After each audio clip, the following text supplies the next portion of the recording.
Hello, good morning everyone. Audio clear आ रही है? ऑडियो वीडियो सही है?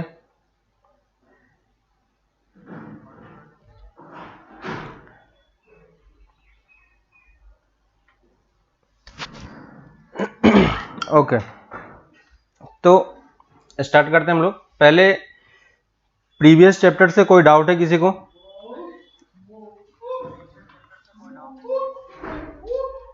ठीक है, डाउट्स में एक्सरसाइज 8.1 ऑलरेडी कर चुके हो। एक्सरसाइज 8.2 इन दोनों में कोई डाउट किसी को? 8.1 क्वेश्चन नंबर 1, 2, 3, 4, 5,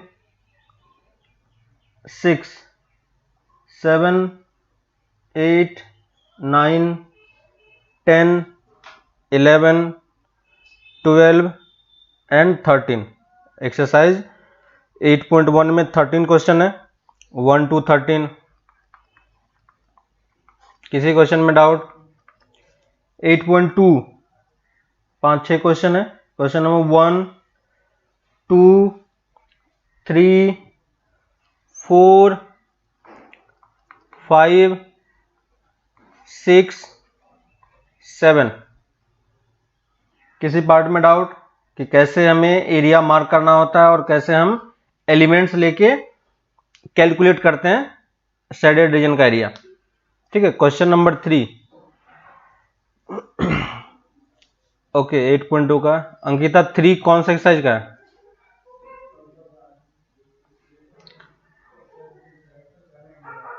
थ्री 8.2 का। ओके, तो देखो 8.2 के क्वेश्चन नंबर 3 में क्या बोल रहे हैं कि हमारे पास इक्वेशन है। 8.2 क्वेश्चन नंबर 3, हमारे पास कर्व है y equal to x square plus 2। ठीक है, और x इक्वल टू, और हमें दो कर्व दिए हुए हैं। एक कर्व ये है, दूसरा y इक्वल टू एक्स है, तीसरा x इक्वल टू 0 और चौथा x इक्वल टू 3। ठीक है, तो सबको पहले प्लॉट कर लो।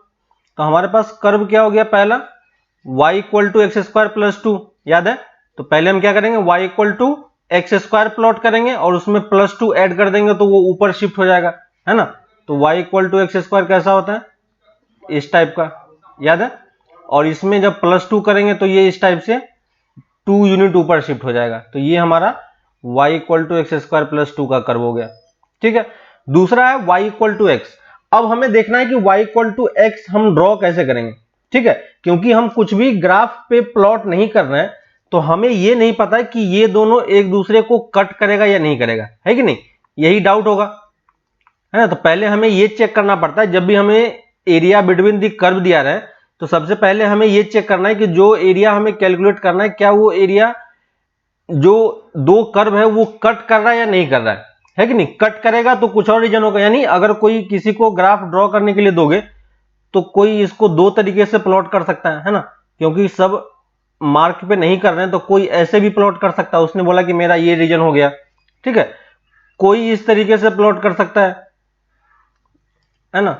सॉरी, ये ऊपर था। मान लो कहीं भी हो, इस तरीके से किसी ने कट करते हुए बना दिया, किसी दूसरे ने ऐसा कर्व बनाया, ठीक है, उसने बोला कि ये दोनों कट नहीं कर रहा है। तो कौन सा सिचुएशन होने वाला है? या कोई ऐसे भी बना सकता है जो सिर्फ टच करते हुए जाए, है कि नहीं? तो सबसे पहले हमें यह देखना है कि इन तीनों में से सही कौन सा है कि नहीं? क्योंकि हमें नहीं पता कि कौन सा सही होने वाला है। क्लियर है? तो सबसे पहली चीज जो हमें करनी है वो क्या करनी है कि दोनों का इंटरसेक्शन फाइंड करना है। क्लियर है? तो जब भी इस टाइप का क्वेश्चन हो तो डायरेक्टली ग्राफ पे ड्रॉ करके मत किया करो, क्योंकि हमें नहीं पता कि कट कर रहा है या नहीं कर रहा है। तो पहले हम इसका इंटरसेक्शन पॉइंट फाइंड करने का ट्राई करेंगे। अगर ये दोनों को सॉल्व करेंगे, x की वैल्यू आएगी, इसका मतलब दोनों कहीं ना कहीं इंटरसेक्ट कर रहा है। तो सॉल्व करने का ट्राई करो। X square plus 2 equal to x, y की वैल्यू निकाल के यहां से यहां पुट कर दिया तो देखो इक्वेशन क्या आ गया? X square plus 2 equal to 0, है कि नहीं? और इस इक्वेशन का डिस्क्रिमिनेंट कितना आ रहा है? Less than 0। यानी यहां से हमें कोई x की वैल्यू मिल जाएगी, है ना? यहां से हमें नो रियल x मिल रहा है, यानी कोई भी रियल वैल्यू पॉसिबल नहीं है जो हमें इसका सॉल्यूशन दे। इसका मतलब ये दोनों लाइन कहीं पे कट ही नहीं करेगा। कट नहीं करेगा इसका मतलब ये इसके नीचे से पास करेगा। क्लियर हो गया अंकिता, है ना? तो ये नीचे से पास कर रहा है, क्योंकि ऊपर से अगर पास करेगा तो कहीं ना कहीं कट करेगा, लेकिन हमने सॉल्व करके देखा तो कहीं भी इसका डिस्क्रिमिनेंट 0 आ रहा है। इसका मतलब इसका कोई सॉल्यूशन नहीं मिलने वाला है। सॉल्यूशन नहीं मिलने वाला मतलब ये दोनों कहीं पे भी कट नहीं करेगा। तो अब हमें ये पता चल गया, तो ये हमने कर्व ड्रॉ कर लिया। अब x इक्वल टू 0 प्लॉट करो। तो x इक्वल टू 0 कौन सा लाइन होता है? ये वाला y एक्सिस। और x equal to 3, x equal to 3 यहां कहीं होगा, तो ये 3 वाला पॉइंट हो गया। अब देखो दोनों के बीच में रीजन कौन सा बाउंड है? ये वाला। अब सॉल्व कर लोगे, सॉल्व हो जाएगा। अब जब हमें एरिया कैलकुलेट करना है तो एक एलिमेंट लेंगे इस टाइप का, x के अलोंग एलिमेंट लेंगे। इसका अपर कर्व इस वाले कर्व पे है, लोअर वाला इस वाले पार्ट पे है ना? और ये हमेशा ये चीज वैलिड है, इसका मतलब ये सही है। तो जब हम एरिया लिखोगे तो एरिया क्या हो जाएगा? इंटीग्रेशन ऑफ कहां से कहां तक? 0 से 3 तक, है ना? और इसका एरिया कितना हो जाएगा? dx। ये विड्थ हो जाएगा dx, और हाइट कितना लिखेंगे? y2 माइनस y1, है कि नहीं? तो y2 मतलब अपर कर्व माइनस लोअर कर्व। तो अपर कर्व कौन सा है हमारा? ये वाला। तो x square plus 2 minus x dx। Clear है अंकिता? सॉल्व हो जाएगा। अब 8.2 का ट्रायंगल वाला। तो 8.2 में क्वेश्चन नंबर 5 है ट्रायंगुलर रीजन। कौन सा विशाल? 4 और 5 में दोनों ट्रायंगल वाला है। ठीक है, दोनों सेम है, कोई फर्क नहीं पड़ता। तो देखो कि अगर मान लो क्वेश्चन नंबर 5 कर लेते हैं, 4th पहले बताया था मैंने एक बार। हमें 3 इक्वेशन दिए हुए हैं और तीनों लाइन का इक्वेशन है। तो पहले तीनों को लाइन को प्लॉट करके देख लो कि हमारा कर्व कैसा कैसा होने वाला है। ठीक है, तो दोनों को अगर तीनों को अगर प्लॉट करते हो तो प्लॉट होने पे कैसा बनेगा? पहला इक्वेशन क्या है? y equal to 2x plus 1। दूसरा equation y equal to 3x plus 1। और तीसरा x इक्वल टू 4। तो y equal to 2x plus 1 कैसा होगा? x की वैल्यू 0 होगी तो y 1 होगा, और y 0 होगा तो x की वैल्यू माइनस हाफ होगी। यानी ये कुछ यहां से पास कर रहा होगा इस टाइप से। ठीक है, अभी मैं डॉट लाइन से ड्रॉ कर रहा हूं, बाद में इसको सॉलिड लाइन कर देंगे। और दूसरा है y equal to x plus 3। तो x की वैल्यू 0 होगी तो y 1 होगा, और x की वैल्यू ये माइनस हाफ है ना? और x की वैल्यू 0 होगी तो y कितना हो जाएगा? माइनस 1/3। ठीक है, तो इसको मैं थोड़ा सा और सही तरीके से बना रहा हूं, ठीक है, ताकि आपको दिख जाए पॉइंट्स। तो ये माइनस हाफ को मैंने यहां ले लिया, तो माइनस 1/3 यहां पर कहीं पे होगा, है कि नहीं? और ये कितना होगा? ये इस तरीके से लाइन क्रॉस कर रहा है। ठीक है, और दूसरा है x इक्वल टू 4। तो x इक्वल टू 4 यहां कहीं होगा। यानी जो आपका रीजन फॉर्म हो रहा है वो ये वाला रीजन है, इस तरफ है, यहां पे ट्रायंगल फॉर्म हो रहा है कि नहीं? तो हमें ये एरिया कैलकुलेट करना है। क्या करेंगे? 0 से लेके 4 तक एक एलिमेंट चूज करेंगे। देखो इस एलिमेंट का अपर पार्ट हमेशा इस वाले लाइन पे है, और सॉरी अपर पार्ट, ये वाला कर्व आपका अपर पार्ट है यहां पे, और ये वाला लोअर पार्ट है। तो upper part minus lower part. तो एरिया क्या लिखेंगे? Integration 0 to 4 3x plus 1 minus 2x plus 1 dx। Upper curve minus lower curve. Vishal समझ में आ गया? ठीक है, तो सिंपल इस टाइप के क्वेश्चन में कुछ भी नहीं है। सिंपली आपको करना क्या है कि एरिया प्लॉट करो और देखो कि कहां कौन सा रीजन आपका बाउंड हो रहा है। ठीक है, उसमें एलिमेंट चूज करो और बस इंटीग्रेट ही तो करना है, और कुछ नहीं है इसमें। ठीक है, और कोई डाउट? एक्सरसाइज 8.1 और 8.2 में कुछ नहीं है? चलो, तो 8.1 और 8.2 कंप्लीट हो चुका है। ठीक है, नेक्स्ट आते हैं हम लोग टेस्ट पेपर पे। टेस्ट पेपर में किसी को डाउट था? ठीक है, टेस्ट पेपर में बहुत लोगों ने बहुत सारी गलती की है। पहला गलती, कॉमन मिस्टेक्स क्या हो रहा है आप लोगों का कि आप पहली चीज एक तो लास्ट क्लास में मैंने ये बताया था, है ना, ये वाला, ये सब चीजों को ध्यान रखो, ठीक है, क्योंकि ये सब चीजें बार बार रिपीट हो रही है। तो कॉमन मिस्टेक्स ये है हमारा कि पहले जब आप वेरिएबल चेंज करते हो तो आप लिमिट चेंज नहीं करते हो, ठीक ना। अगर a to b fx dx इस टाइप का है और आप x को कुछ सब्स्टिट्यूट करते हो, ठीक है, x इक्वल टू t करते हो, तो लिमिट भी हमारा t के अकॉर्डिंग होगा या सेम रहेगा। आ रही बात समझ में? अंकिता, तुम्हारा भी यही गलती हुआ है, ठीक है। तो ये सब वेरिएबल चेंज करना है हमेशा, ठीक है। आफ्टर सब्स्टिट्यूशन जब भी आप सब्स्टिट्यूट करो, चेंज दी लिमिट, ठीक है। जैसे ही आप वेरिएबल चेंज करोगे अकॉर्डिंगली आपको लिमिट भी चेंज करना पड़ेगा। ये डेफिनेट इंटीग्रेशन है, ठीक है। कुछ लोग क्या कर रहे हैं कि जैसे हमें ये इंटीग्रेट करना है sin x e to the power, या ये क्वेश्चन था, ठीक है ना, cos x e to the power sin x dx, याद है 0 टू π/2 में। तो सबने sin x को t तो सब्स्टिट्यूट किया, ठीक है। तो जब इसको सब्स्टिट्यूट करोगे तो cos x dx dt बन जाएगा, है ना। लेकिन कुछ लोग क्या कर रहे हो कि यहां पे सिर्फ सेम लिमिट लेके आप चल रहे हो, ठीक है। तो यहां पे कुछ लोग इस तरीके से लिख रहे हो 0 to π/2 e to the power t dt। तो आपने वेरिएबल तो t में चेंज कर दिया, लेकिन आपने लिमिट किसका यूज कर लिया, x वाला लिमिट यूज कर लिया। तो ये गलत है, क्लियर है। कुछ लोग क्या कर रहे हैं कि इसी चीज को आगे लिख रहे हैं e to the power t dt और 0 टू π/2 लिख के और फिर से e to the power t करके, है ना, e to the power t इसको सॉल्व कर रहे हैं।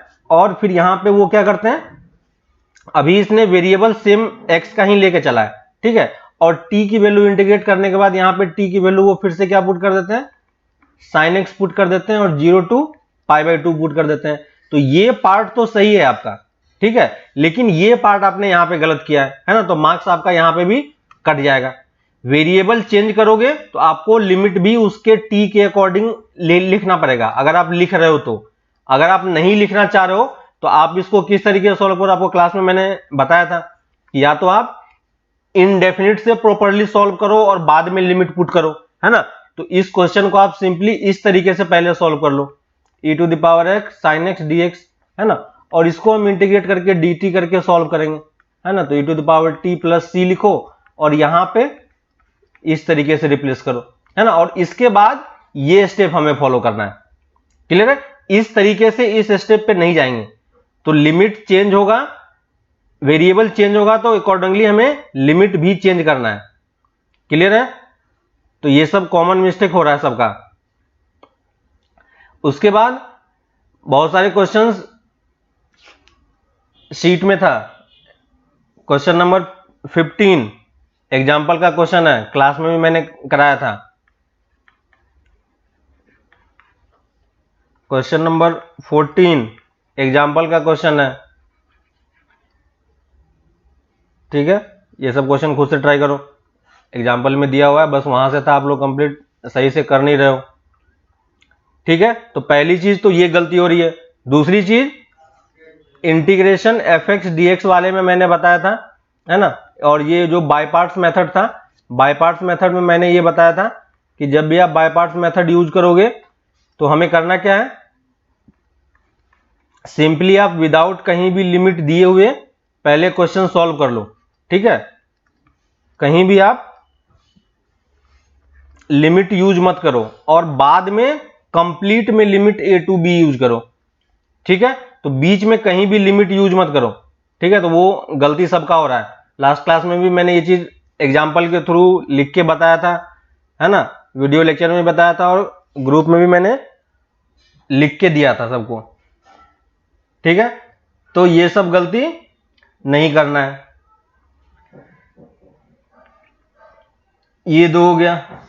उसके बाद एक और क्वेश्चन था, ये वाला √1 माइनस साइन एक्स वाला, है ना। तो ये आप मैक्सिमम लोगों का गलत हुआ है। क्यों गलत हुआ है क्योंकि जब हम इंटीग्रेट करते हैं और जब ये रूट से बाहर निकलता है, याद होगा आपको मैंने क्लास में कराया था, एक्स स्क्वायर की वैल्यू क्या होती है, मॉड एक्स होती है, एक्स नहीं होता है। ठीक है, तो root x square equal to x नहीं होता है, क्या होता है, मॉड एक्स होता है। तो जब आप इसको ब्रेक करोगे तो ये क्या देगा, लिमिट तो सेम रहेगा, mod of sine x minus cos x देगा, है कि नहीं। और साइन एक्स और कॉस एक्स में जो बड़ा होगा ये चीज हमेशा पॉजिटिव होना चाहिए। तो साइन एक्स और कॉस एक्स का कर्व आपको याद होगा, ये देखो इस टाइप से कर्व मूव करता है ना। तो ये π/2 वाला पार्ट है, ये π/4 है कि नहीं। तो 0 से π/4 में कौन सा बड़ा होता है, cos x बड़ा होता है। तो जब आप इसको ब्रेक करोगे तो हमें क्या करना होगा, 0 से π/4 पे ब्रेक करना होगा, है ना। और π/4 पे जब ब्रेक करोगे तो ये टर्म क्या हो जाएगा, cos x minus sine x लिखना होगा, है ना, क्योंकि sin x minus cos x negative होगा। तो cos x minus sine x होगा, और प्लस π/4 से π/2 के बीच में क्या होगा, π/4 से π/2 के बीच में देखो sin x बड़ा है ना, और ये cos x छोटा है। तो यहां पे हम क्या लिखेंगे, sin x minus cos x। Clear है। तो ये मॉड के कारण ये चेंजेज हो रहा है, एक cos x minus sin x हो रहा है, एक sin x minus cos x हो रहा है। तो इसलिए ये गलती हो रही है सबसे। क्लियर है। तो इस चीज को ध्यान रखना है, कर्व का ध्यान रखो, इसलिए बोला था आपको कि मॉड वगैरह हो तो पहले मॉड को आप ब्रेक करोगे तभी आप सॉल्व करोगे, ठीक ना। विदाउट मॉड को ब्रेक किए हुए सॉल्व नहीं करते हैं। तो ये चीज ध्यान रखना कि mod x square equal to mod x होता है, root over x square equal to mod x होता है। ठीक है, तो यहां तक सब कुछ हो गया।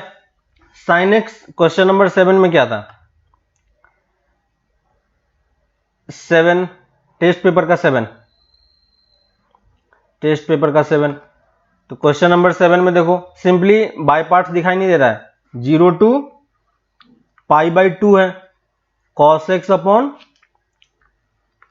sin x प्लस 1 और sin x plus 2। sin x को t सब्स्टिट्यूट करेंगे तो देखो ये इंटीग्रेशन किस में कन्वर्ट हो जाएगा, dt अपॉन t प्लस 1 और t प्लस 2। ये तो इजीली हमें दिखाई दे रहा था कि नीचे का डेरिवेटिव ऊपर में है एक टर्म का, तो इसको t सब्स्टिट्यूट कर देंगे, और t सब्स्टिट्यूट करेंगे तो लिमिट भी हमारा अकॉर्डिंगली 0 टू 1 हो जाएगा, है ना, 0 टू π/, लेके नहीं चलना है। अब इसमें क्या क्या यूज कर लो, पार्शियल फ्रैक्शन, नहीं हो जाएगा, इजी है। ठीक है, क्वेश्चन नंबर 11 जो limit as a sum method का है, ये गलती क्यों हो रहा है, क्लास में बोला था कि ये एग्जाम में भी एक क्वेश्चन इससे आएगा, तो इजी सा क्वेश्चन है, फिर इसमें प्रॉब्लम क्यों हो रहा है, लेंदी होगा ऑब्वियसली बात है। तो 4 मार्क्स के क्वेश्चन में आएगा तो ऑब्वियसली वो कुछ ना कुछ कैलकुलेशन तो कराएगा ही, इजी सा क्वेश्चन क्यों देगा। तो इसको अच्छे से प्रैक्टिस करो, एक क्वेश्चन लिमिट एज ए सम से हमेशा रहता ही है। ठीक है, इजी सा पार्ट होता है, इसमें आप क्रॉस चेक करके भी चेक कर सकते हो कि मैंने सही किया या गलत किया। ठीक है, बाकी ऑलमोस्ट सही था। जो 1 वाला था वो सिंपल प्रॉपर्टी पे बेस्ड है, 1 to 5 कुछ भी नहीं है। क्वेश्चन नंबर 6 क्लास में कराया है, 6, 13, बाकी सब इजी पार्ट सब है। बाकी 2 क्वेश्चन एग्जाम्पल के थे, एग्जाम्पल के क्वेश्चन करते तो समझ में आ जाता। ठीक है, यहां तक तो टेस्ट पेपर कंप्लीट हो गया। नेक्स्ट आते हैं हम लोग अपने चैप्टर पे। ठीक है, तो चैप्टर में हमारे पास डिफरेंशियल इक्वेशन। ठीक है, तो डिफरेंशियल इक्वेशन स्टार्ट कर रहे हैं, बेसिक सा अभी हम लोग स्टार्ट करेंगे। ठीक है, लेकिन उससे पहले आज आपको एक एरिया अंडर द कर्व का शीट मिल जाएगा। ठीक है, तो एरिया अंडर द कर्व का और एरिया वाले चैप्टर का शीट मिलेगा आपको। शीट से question number 1 to question number 5 complete करना है।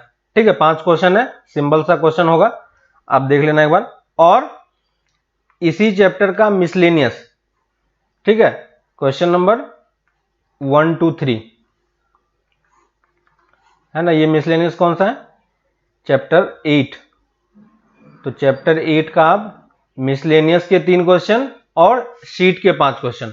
ठीक है, ग्राफ प्लॉट करो सबका, सारे क्वेश्चन इजी है, जैसा एनसीईआरटी में आपने किया है सेम वही पैटर्न है और कुछ भी नहीं है। ठीक है, तो यहां तक ये क्वेश्चन आपको, ये सब कुछ आपको नेक्स्ट क्लास में कंप्लीट करना है। ठीक है, 7-8 क्वेश्चन है, टाइम नहीं लगेगा बिल्कुल भी, सब कुछ आपका किया हुआ है। ठीक है, प्रैक्टिस भी होता रहेगा। ठीक है, अब आते हैं हम लोग डिफरेंशियल इक्वेशन वाले पार्ट पे। ठीक है,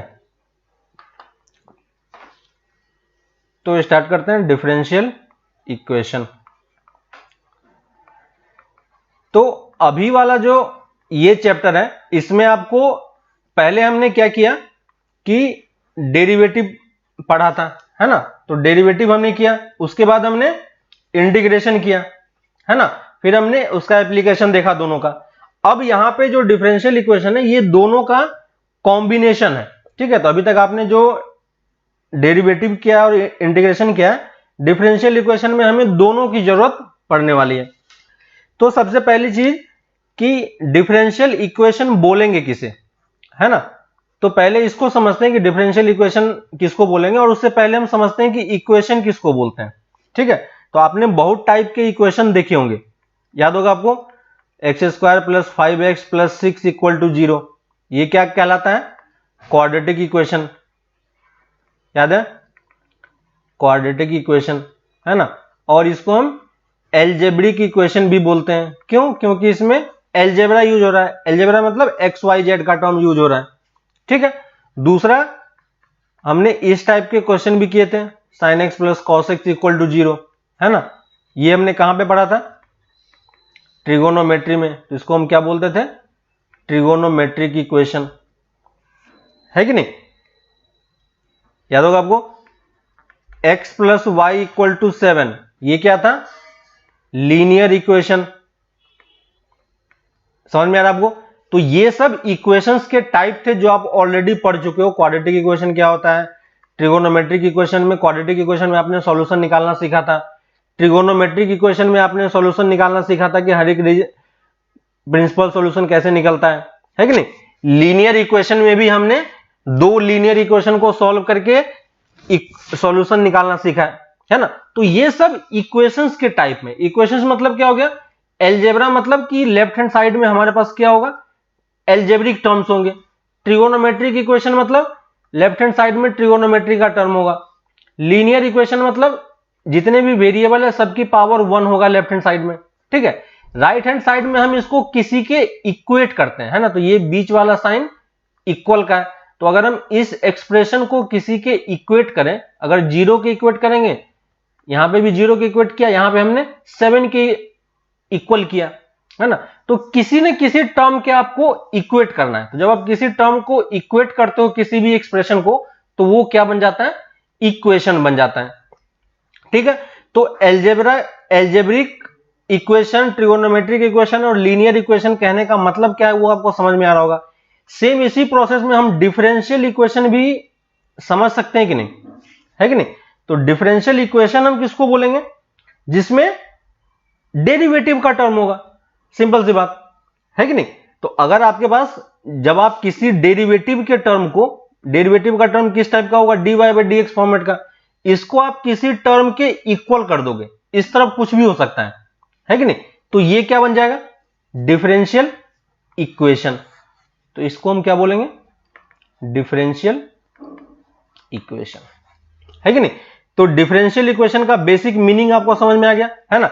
इसी में dy/dx को हम किसके इक्वल कर सकते हैं, x के इक्वल भी कर सकते हैं। dy/dx को हम किसी भी एक्सप्रेशन के आप इक्वल कर दो, x² + 2y, ठीक है, फर्क नहीं पड़ता। आप इस टर्म को किसी भी टर्म के एक्सप्रेशन के इक्वल कर दोगे तो ये क्या बन जाएगा, डिफरेंशियल इक्वेशन बन जाएगा। क्यों डिफरेंशियल इक्वेशन बना, क्योंकि यहां पे डेरिवेटिव का टर्म है कि नहीं। तो जब भी आपके पास किसी इक्वेशन में डेरिवेटिव का टर्म हो तो उसको हम नॉर्मल इक्वेशन नहीं बोल के क्या बोलेंगे, डिफरेंशियल इक्वेशन बोलेंगे, है ना। यहां पे देखो ये एल्जेब्रा का भी यहां पे टर्म है कि नहीं। इसी में हम dy/dx को हम sin x भी लिख सकते हैं, है ना। तो देखो लेफ्ट हैंड साइड में, राइट हैंड साइड में क्या है, ट्रिगोनोमेट्री का टर्म है, लेकिन हम इसको ट्रिगोनोमेट्रिक इक्वेशन नहीं बोल रहे हैं, क्या हम इसको बोलेंगे, डिफरेंशियल इक्वेशन बोलेंगे, क्योंकि इसमें डेरिवेटिव का टर्म आ रहा है। क्लियर है? तो कभी भी dy बाई dx का कोई टर्म आ जाए तो हम उस इक्वेशन को क्या बोलने लगेंगे? Differential equation. ठीक है, तो एक बेसिक आइडिया आपको मिल रहा होगा कि डिफरेंशियल इक्वेशन कहने का मतलब क्या है हमारा।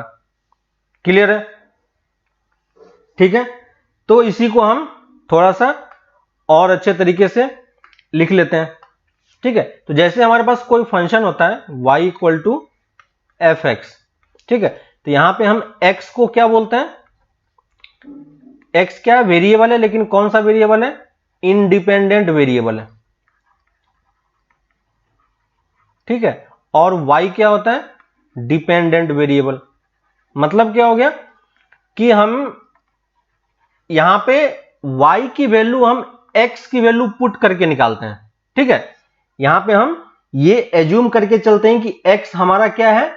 इंडिपेंडेंट वेरिएबल है, इसलिए हम जनरली dy बाई dx करते हैं। ठीक है, dx बाई dy भी कर सकते हो, कोई दिक्कत नहीं है, लेकिन जो जिसका फंक्शन होता है उसको हम क्या बोलते हैं? डिपेंडेंट वेरिएबल और इंडिपेंडेंट वेरिएबल। तो इस टाइप के इक्वेशन में इंडिपेंडेंट वेरिएबल क्या होता है? x वाला टर्म होता है ना। जब भी आप जो भी x की वैल्यू पुट करते हो वो सब इंडिपेंडेंट होता है, वो डिपेंड नहीं करता। डिपेंड कौन सी वैल्यू करता है? y की वैल्यू करती है, इसलिए हम y को डिपेंडेंट वेरिएबल बोलते हैं और x को इंडिपेंडेंट वेरिएबल बोलते हैं। ठीक है, तो इस टाइप से आपको कोई भी एक कर्व दिया रहेगा। ठीक है, तो डिफरेंशियल इक्वेशन हम किसको बोलेंगे? ठीक है, तो लिख लो differential equation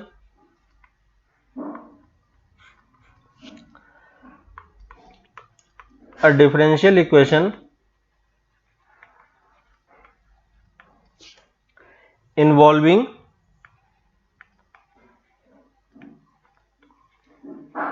derivatives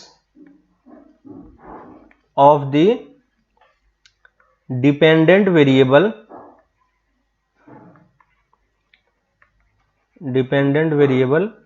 with respect to independent variable।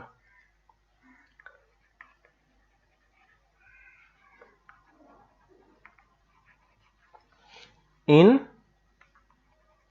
Any expression.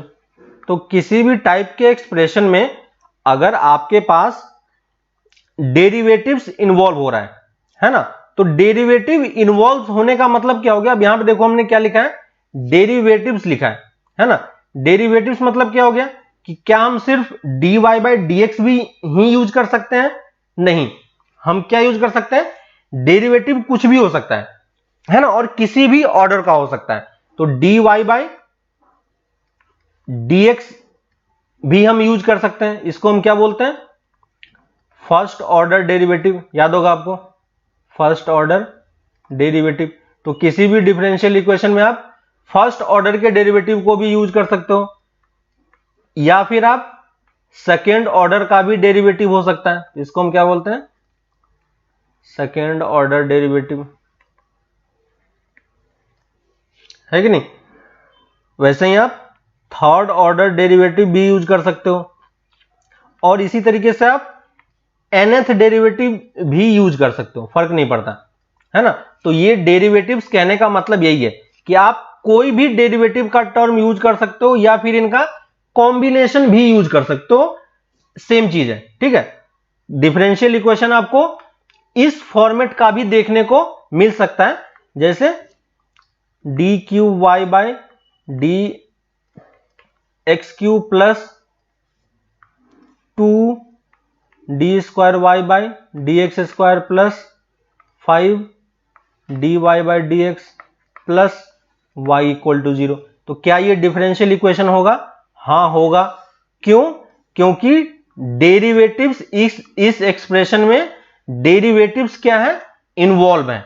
ठीक है, तो जब भी किसी एक्सप्रेशन में डेरिवेटिव होगा तो हमें क्या करना है? उसको डिफरेंशियल इक्वेशन बोलना है। क्लियर है?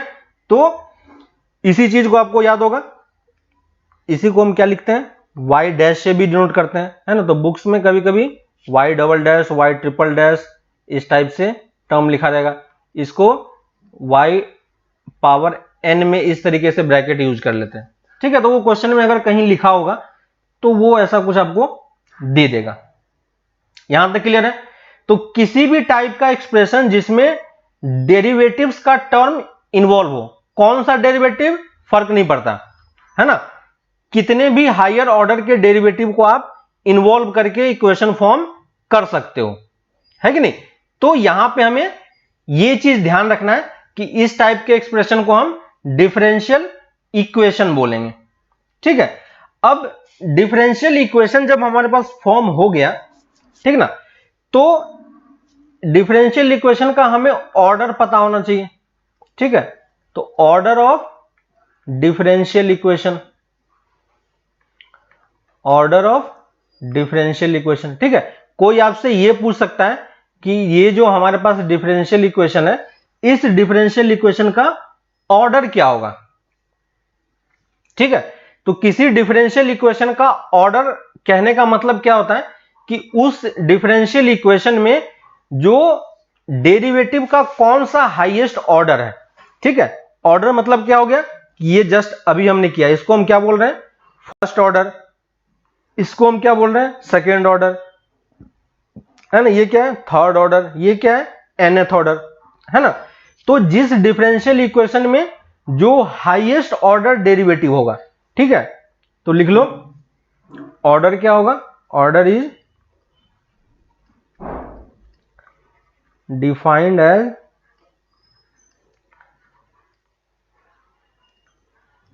हाईएस्ट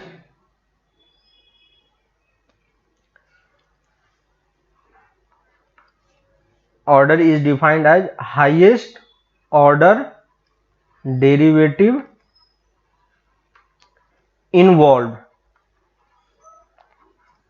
ठीक है। मतलब क्या है, इसको हम समझते हैं। जैसे इस वाले एग्जांपल को हम लेते हैं, ठीक है। तो अगर कोई हमें ये एक डिफरेंशियल इक्वेशन है कि नहीं, अब डिफरेंशियल इक्वेशन है तो कोई हमसे इसका ऑर्डर भी पूछ सकता है कि इसका ऑर्डर बताओ क्या होगा। तो अगर कोई हमसे पूछता है कि इसका ऑर्डर क्या है, तो हमें इसके ऑर्डर देखने के लिए क्या करना होगा, हाईएस्ट ऑर्डर डेरिवेटिव कौन सा है वो हमें देखना होगा। तो देखो इसमें डेरिवेटिव का कौन सा ऑर्डर है, इसमें कोई भी डेरिवेटिव नहीं है। यहां पे कौन सा डेरिवेटिव है, फर्स्ट ऑर्डर, यहां पे कौन सा डेरिवेटिव है, सेकेंड ऑर्डर, यहां पे कौन सा डेरिवेटिव है, थर्ड ऑर्डर। तो इस कंप्लीट डिफरेंशियल इक्वेशन में सबसे हाईएस्ट ऑर्डर डेरिवेटिव कौन सा यूज हुआ है ना, तो कौन सा यूज हुआ है, 3। तो इस वाले एक्सप्रेशन का ऑर्डर हम क्या बोलेंगे, इसका ऑर्डर कितना है, ऑर्डर इज 3। क्लियर है आपको, ठीक है। सब लोग लिख पा रहे हो, किसी को किसी पार्ट में डाउट आ रहा है, फास्ट तो नहीं हो रहा है, ठीक है। मान लो कि अगर हमें कोई एग्जांपल ये दे दें, इन सब का ऑर्डर बताओ क्या होगा। पहली चीज तो ये बताओ कि क्या ये डिफरेंशियल इक्वेशन होगा या नहीं होगा, क्या ये डिफरेंशियल इक्वेशन होगा या नहीं होगा, फर्स्ट वाला।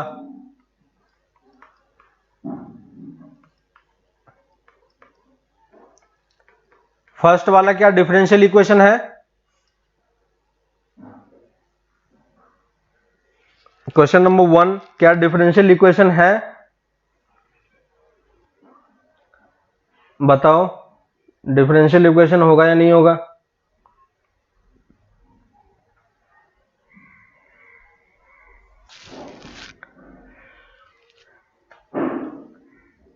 क्वेश्चन नंबर 1 क्या डिफरेंशियल इक्वेशन होगा या नहीं होगा, होगा, है कि नहीं। क्यों, क्योंकि डेरिवेटिव का टर्म है हमारे पास। अब अगर कोई डेरिवेटिव का टर्म है तो पूछ सकता है कि इसका ऑर्डर बताओ कितना होगा, तो इसका ऑर्डर बताओ कितना होगा, किस ऑर्डर का डिफरेंशियल इक्वेशन है। क्वेश्चन नंबर 1 किस ऑर्डर का डिफरेंशियल इक्वेशन है ना। जैसे ही डिफरेंशियल इक्वेशन आपको पता चल जाए कि डिफरेंशियल इक्वेशन है, तो कोई भी आपसे पूछेगा कि इसका ऑर्डर बताओ क्या होगा, तो ऑर्डर हम तुरंत देख के बता पाए कि इसका ऑर्डर कितना है। तो किस ऑर्डर का डिफरेंशियल इक्वेशन है, फर्स्ट ऑर्डर का, है ना। सेकंड का बताओ डिफरेंशियल इक्वेशन है या नहीं है, और अगर है तो ऑर्डर कितना होगा। अगर ये है तो ऑर्डर कितना होगा,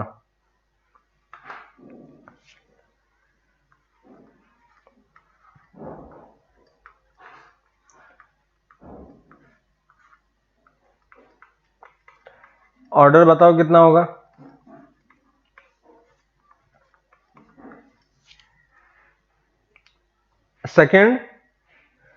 सेकंड में डिफरेंशियल इक्वेशन है या नहीं है, और अगर है तो ऑर्डर कितना है। सेकंड का भी 1 है। सेकंड का 1 क्यों है, सेकंड का ऑर्डर 1 क्यों है। देखो यहां पे सबसे पहले हमने ऑर्डर क्या बताया था कि जो हाईएस्ट डेरिवेटिव यूज हो रहा है, तो इस कंप्लीट एक्सप्रेशन में डेरिवेटिव का कौन सा ऑर्डर सबसे ज्यादा ऑर्डर है। तो यहां पे देखो कौन सा ऑर्डर यूज हुआ है, फर्स्ट ऑर्डर, और इस वाले पार्ट में कौन सा ऑर्डर है, सेकेंड ऑर्डर। तो ओवरऑल सबसे हाईएस्ट ऑर्डर कौन सा है, सेकेंड ऑर्डर। तो इसका ऑर्डर कितना बोलेंगे हम, 2 बोलेंगे। नहीं होगा, विशाल समझ में आया, ऑर्डर क्लियर हो रहा है कि नहीं। कोई भी एक्सप्रेशन दिया हुआ हो, उस एक्सप्रेशन में आपको यह देखना है कि हाईएस्ट डेरिवेटिव का कौन सा टर्म है ना। यानी उस डिफरेंशियल इक्वेशन में dy बाई डी एक्स का कौन सा टर्म मैक्सिमम बार यूज हुआ है ना। सेकेंड ऑर्डर डेरिवेटिव है, थर्ड ऑर्डर डेरिवेटिव है, जो भी होगा कहीं भी होगा फर्क नहीं पड़ता। थर्ड का बताओ क्या होगा। विशाल, अंकिता, अरुणिता, मंपा, थर्ड का बताओ क्या होगा, है ना। तो ऑर्डर में कंफ्यूजन नहीं होना चाहिए, ऑर्डर तो आपको डायरेक्टली दिख जाएगा कि किस और कौन सा ऑर्डर वहां पे लिखा हुआ है ना। तो या तो y डबल डैश के टर्म में होगा या इस टाइप से लिखा होगा। थर्ड का बताओ क्या होगा, डिफरेंशियल इक्वेशन है या नहीं है, और अगर है तो क्या है।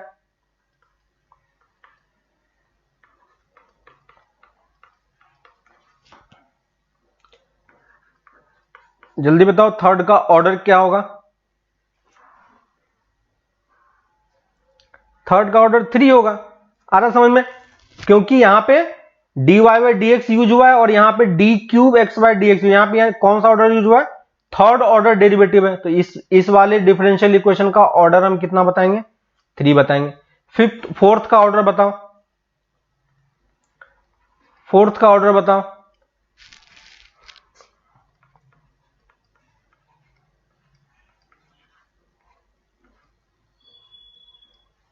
है ना, इस टाइप से ऑर्डर कुछ भी डिफाइन हो सकता है, कहीं भी लिखा हो सकता है।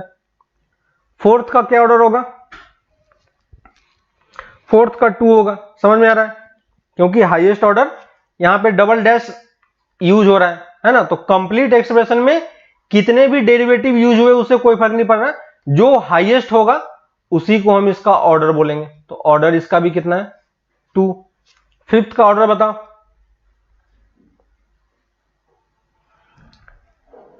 फिफ्थ का कितना होगा, फिफ्थ का भी क्या होगा, 2 होगा, है ना। क्योंकि यहां पे देखो y डैश का टर्म यूज हुआ है, तो यहां पे भी हम ऑर्डर क्या बोलेंगे, ऑर्डर अभी भी 2 है। क्लियर है। तो कोई भी एक्सप्रेशन आपको दे दे, हम एटलीस्ट देख के ये तो बोल सकते हैं कि इसका ऑर्डर कितना है कि नहीं। इजी है, कोई फर्क नहीं पड़ता कि उसके साथ क्या मल्टीप्लाई हो रहा है क्या नहीं हो रहा है, बिल्कुल उन सब से कोई फर्क ही नहीं पड़ने वाला है। ठीक है, अगर कोई इस तरीके से लिख के दे दे,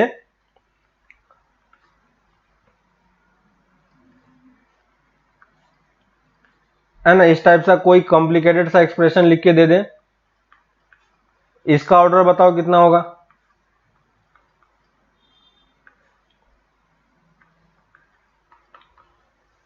सिक्स्थ का ऑर्डर बताओ कितना होगा, सिक्स्थ का ऑर्डर बताओ कितना होगा, है ना। तो कॉम्प्लिकेशन पे जाना ही नहीं है, ऑर्डर तो देखना सबसे इजी काम है कि हमें बस ये देखना है कि डेरिवेटिव का कौन सा टर्म यूज हो रहा है वहां पे, है ना। तो सिक्स्थ का भी कितना होगा ऑर्डर, ऑर्डर इसका 3 हो जाएगा, है कि नहीं। इजी है, क्योंकि यहां पे हमें दिखाई दे रहा है डी क्यूब यूज हो रहा है, यहां पे डी स्क्वायर यूज हो रहा है। तो हमें मिनिमम से नहीं जाना है, मैक्सिमम जितना यूज हो रहा है बस हमें वो चीज काउंट करके देखना है। क्लियर हो गया यहां तक, ठीक है। तो अब हमें यहां से एक चीज ये भी पता चल रही है कि ऑर्डर क्या कभी नेगेटिव हो सकता है। तो order of differential equation must be positive, है ना। तो कभी भी हमें ऑर्डर को नेगेटिव में आंसर नहीं करना है, ठीक है। और नेगेटिव कभी ऑर्डर होता भी नहीं है ना, हम कभी नेगेटिव ऑर्डर में डिफरेंशिएट नहीं करते हैं। क्लियर है? तो ऑर्डर हमेशा क्या होता है किसी भी डिफरेंशियल इक्वेशन का? पॉजिटिव ही होता है। क्लियर है? तो ये फर्स्ट चीज होगी। नेक्स्ट आती है हमारे पास जिसको हम बोलते हैं degree of differential equation. Degree of differential equation, ठीक है। तो डिफरेंशियल इक्वेशन की दो प्रॉपर्टी है। जब भी आपको डिफरेंशियल इक्वेशन दिया होगा तो वो दो चीजें आपसे बोलेगा, एक तो ऑर्डर बताओ क्या होगा और एक डिग्री बताओ क्या होगा। ऑर्डर निकालना हमें समझ में आ गया है कि नहीं, कि ऑर्डर हम कैसे इजीली देख के बता सकते हैं। अब डिग्री पे आते हैं, है ना। तो डिग्री हमेशा किसका निकलता है? आपको याद होगा कि जब हमने पॉलिनोमियल पढ़ा था, है ना, 10th में आपने पॉलिनोमियल पढ़ा होगा, तो डिग्री सिर्फ किसका निकलता है? पॉलिनोमियल फंक्शन का निकलता है कि नहीं? याद होगा x to the power n plus x to the power n minus 1, याद है? इस टाइप का टर्म होता था, इस टाइप से। तो पॉलिनोमियल ऑर्डर डिग्री हम किसको बोलते थे? इस n वाले टर्म को, और n हमेशा किसको बिलोंग करता था? होल नंबर को, याद है? तो ये सब पॉलिनोमियल वाला पार्ट था। तो यहां पे भी डिग्री डिफाइन होता है, ठीक है। लेकिन डिग्री डिफाइन होने के लिए डिफरेंशियल इक्वेशन क्या होना चाहिए? पहले पॉलिनोमियल फॉर्मेट का होना चाहिए। क्लियर है? डिफरेंशियल इक्वेशन हमारा किस फॉर्मेट का होना चाहिए? पॉलिनोमियल फॉर्मेट का होना चाहिए।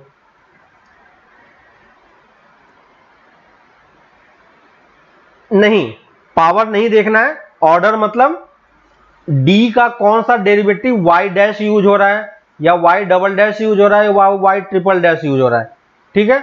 उसके पावर में कुछ भी हो उससे कोई फर्क नहीं पड़ रहा है। जो पावर वाला पार्ट है वो पावर वाला पार्ट हम लोग यहां पे कैलकुलेट कर रहे हैं, है ना। तो डिग्री जब हम कैलकुलेट करेंगे तो हम पावर देखेंगे। क्लियर है? तो डिफरेंशियल इक्वेशन में अगर हमें कोई डिग्री कैलकुलेट करने के लिए बोलता है कि डिग्री बताओ कितना होगा, तो हमें सबसे पहले यह देखना होगा कि डिफरेंशियल इक्वेशन हमारा क्या होना चाहिए? वो पॉलिनोमियल फॉर्मेट का होना चाहिए। क्लियर है? तो पॉलिनोमियल फॉर्मेट किस टाइप का होगा, है ना, ये चीज हम लोग पॉलिनोमियल में देख चुके हो। क्लियर है? तो नेक्स्ट हमारा एम यही है कि हम डिफरेंशियल इक्वेशन का डिग्री पता कर सके क्या है, ठीक है। तो आपने अभी ऑर्डर निकालना सीख लिया है कि डिफरेंशियल इक्वेशन का ऑर्डर कैसे निकालते हैं। नेक्स्ट क्लास में हम लोग डिफरेंशियल इक्वेशन का डिग्री कैसे निकालते हैं उस चीज में हम लोग मेनली फोकस करेंगे, ठीक है। तो इसमें थोड़ा सा पॉलिनोमियल वाला पार्ट समझाना पड़ेगा, ठीक है। तो ये सब हम लोग समझ लेंगे तो डिग्री भी इजीली कैलकुलेट हो जाएगा, ठीक है। बात समझ में आ रहा है कि डेरिवेटिव का जो पावर होगा हमें पावर नहीं देखना है, ठीक ना। इसके पावर में कुछ भी हो फर्क नहीं पड़ता, हमें बस ये डैश देखना है कि कितनी बार डैश यूज हो रहा है। तो ऑर्डर मतलब डैश से मतलब होता है, ठीक है। जो उसका पावर है वो वाला पावर वाला पार्ट डिग्री में कैलकुलेट होगा, ठीक है। तो नेक्स्ट क्लास में हम लोग डिफरेंशियल इक्वेशन के डिग्री पे बात करेंगे कि डिग्री कैसे कैलकुलेट होता है, ठीक है। तो अभी होमवर्क के लिए इस चैप्टर में कुछ भी नहीं है, ठीक है। होमवर्क के लिए बस आपका जो एरिया का शीट मिलेगा आपको, ठीक है, उस शीट के question number 1 to question number 5 complete करना है, ठीक है। और मिसलेनियस चैप्टर का चैप्टर 8 का miscellaneous question number 1 to question number 3, ठीक है। कल हम लोग डिग्री वाला पार्ट कंप्लीट कर लेंगे तो आप इसके क्वेश्चंस ट्राई कर पाओगे, ठीक है। तो अभी बस हमने ऑर्डर समझ लिया क्या है, ठीक है। अभी आप ये क्वेश्चन सब ट्राई करो, ठीक है। 7-8 क्वेश्चन है, शीट अभी आप लोगों को मिल जाएगा, तो फिर आप लोग इसको कंप्लीट करना, फिर हम लोग इसको नेक्स्ट क्लास में डिस्कस करके फिर आगे ये स्टार्ट करेंगे, ठीक है। तो यहां तक सबको समझ में आ रहा है, ठीक है। तो फिर हम लोग इसके आगे नेक्स्ट क्लास में कंटिन्यू करते हैं, ठीक है। तो आप लोग ये कंप्लीट करो, ओके। असाइनमेंट में भेज देता हूं अभी, ठीक है। चलो बाय।